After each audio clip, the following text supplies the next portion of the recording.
Will you burn or will you be refined? Ako si Risa Singson Kaupeng. Magkapet, pandasal muna tayo.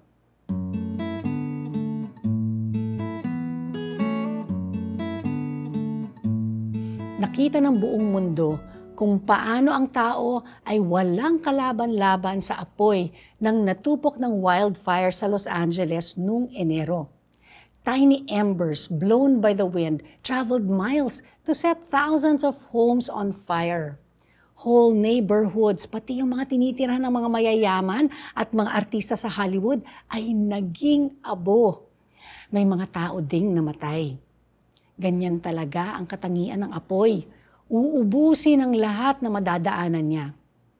In the book of Proverbs, fire is referred to in both positive and negative ways. Sabi sa Proverbs 26 verse 20, "A fire dies down when you run out of fuel.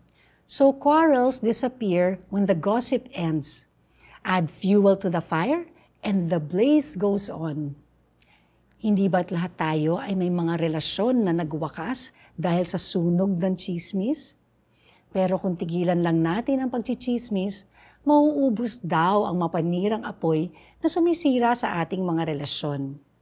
Kung nakakawasak ang apoy, nakakadalisay din naman ito.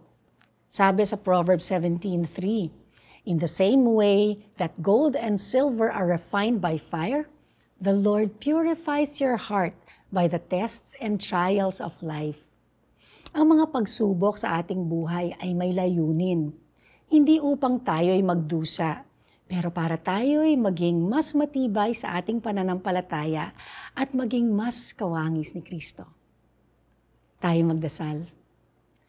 Lord, let the purifying fire of your Spirit burn everything that is not of you and make me more Christ-like. Amen.